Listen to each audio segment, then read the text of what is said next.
राधे राधे। दोस्तों, आज मैं आपके सामने एक ऐसा बयान लेके आया हूं जो कि दिया गया है गोरक्ष पीठाधीश्वर महंत श्री योगी आदित्यनाथ जी के द्वारा, जो कि उत्तर प्रदेश के मुख्यमंत्री भी हैं, जिनकी एक पहचान ये भी है कि वो उत्तर प्रदेश के मुख्यमंत्री हैं, किंतु उनकी जो मूल पहचान है वो ये है कि वो गोरक्ष पीठाधीश्वर हैं, गोरक्ष पीठाधीश मंदिर के मुख्य पुजारी हैं, महंत हैं। दोस्तों, उन्होंने एक बात कही एक सभा में कि यदि सनातनी जातियों में बटेंगे तो कटेंगे। इसके ऊपर बड़ा विवाद मचा हुआ है। मैं ये पूछना चाहता हूं कि इसमें गलत क्या है, इसमें उन्होंने क्या गलत कह दिया।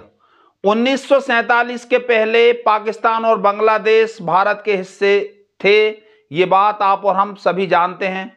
उसके पहले महाराज विक्रमादित्य के शासनकाल में मध्य एशिया तक सनातनियों का शासन था। उसके और पहले जब मत पंथ मजहब का जन्म नहीं हुआ था, हमारा कोई सनातन धर्म ऐसा तो है नहीं कि रामचंद्र जी ने इसको पैदा कर दिया हो या श्री कृष्ण जी ने इसको पैदा कर दिया हो। रामचंद्र जी के जन्म के पहले राम महामंत्र था, इसीलिए उनका नाम राम रखा गया। इस बात को आप लोग ध्यान रखें। दोस्तों, मैं ये सब बातें आप सब जानते हो, मैं इनको प्रस्तुत करने के लिए आज आपके सामने उपस्थित नहीं हुआ हूं। मैं कुछ बातें आपसे कहना चाहता हूं। पहली बात यह है कि चाहे पाकिस्तान के 10 टुकड़े हो जाएं, चाहे बांग्लादेश के 10 टुकड़े हो जाएं, उसमें कभी भी हिंदुओं को वो अधिकार नहीं मिलेंगे जो भारत में है। जिस स्वतंत्रता के साथ में भारत में हिंदू अपनी धार्मिक गतिविधियों को संचालित कर सकते हैं, वैसा अब कभी भी पाकिस्तान या बांग्लादेश में नहीं हो सकता। आपको माता हिंगलाज के दर्शन करने के लिए पाकिस्तान से वीजा लेना ही पड़ेगा। पाकिस्तान से नहीं लेना पड़ेगा, बलूचिस्तान से लेना पड़ेगा। ऐसा नहीं हो सकता कि जैसे आप वैष्णो देवी ट्रेन में बैठ के चले जाते हो वैसे आप हिंगलाज चले जाएं, ऐसा नहीं हो सकता। ऐसा कभी नहीं हो सकता कि जैसे आप ज्योतिर्लिंगों के दर्शन कर लेते हो, 12 ज्योतिर्लिंगों के दर्शन आप सहज में कर लेते हो, वैसे आप कैलाश मानसरोवर की यात्रा कर लो, भगवान कैलाश के धाम आप चले जाओ, ऐसा नहीं हो सकता। चीन की परमिशन की आपको आवश्यकता पड़ेगी ही पड़ेगी। इसके बाद में आपका ध्यान जिन बिंदुओं की ओर आज ले जाना चाहता हूं, उनमें से सबसे पहला बिंदु दोस्तों यह है कि अंग्रेजों ने कोई भी ऐसा युद्ध नहीं जीता जिसमें उनकी सेना में भारतीय लोग शामिल ना हो। दूसरी बात यह है कि मुगलों ने जब भी आक्रमण किया है वो सेना लेके नहीं आए, वो आए हैं अपने कुछ खास लोगों के साथ, किंतु लश्कर उनकी सेना जब भी बनी है यही बनी है काबुल में, कंधार में, जहां पे कि उस समय पे सनातनियों का शासन था, सनातनियों की हुकूमत थी।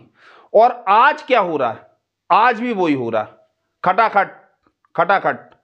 भले ही पुरानी पेंशन तो ठीक है, वेतन के लाले पड़ जाएं, किंतु अभी खटाखट खटाखट आज भी वही हो रहा है। तात्कालिक लाभ के चलते आप दूरगामी नुकसान उठाने की तैयारी कर रहे हो।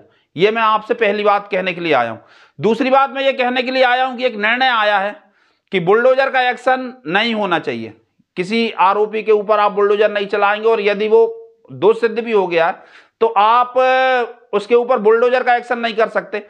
हो सकता है कि न्यायालय की अवमानना के लिए हमें फांसी पर टांग दिया जाए, तो मैं लाट साहब से, गवर्नर साहब से, न्यायाधीश महोदय से यह रिक्वेस्ट करता हूं कि जितनी जल्दी हो सके मुझे तोप से बांध के उड़ा दिया जाए। जितनी जल्दी हो सके, जितनी जल्दी हो, मुझे तोप से बांध के उड़ा दो। मतलब तुम फैसला करोगे 20 साल में, तुम एक केस को 20 साल 25 साल तक रगड़ोगे। जब तक हो सकता है जिसके ऊपर अत्याचार हुआ हो उसकी 3 पीढ़ियां मिट जाएं, वो मर जाए, उसका माने उसके वंशज मर जाएं, न्याय पाने वाले मर जाएं, और यदि न्याय होता दिखेगा तो तुम उसमें अपनी टांग अड़ाओगे। शाबाश। अब इसमें और आगे क्या कहें, तो इसको आप याद रखें। मैं ये नहीं कह रहा कि बीजेपी को वोट दें, मैं ये भी नहीं कह रहा कि योगी आदित्यनाथ जी जो कह रहे हैं वो सब सही है, मैं ये भी नहीं कह रहा कि मोदी सही है या गलत है, किंतु मैं ये कह रहा हूं कि उन्होंने जो कहा बटेंगे तो कटेंगे, वो बिल्कुल सत्य है, बिल्कुल सही है, बिल्कुल ठीक है, बिल्कुल वाजिब है। इसका आप हमेशा ध्यान रखें। राधे राधे।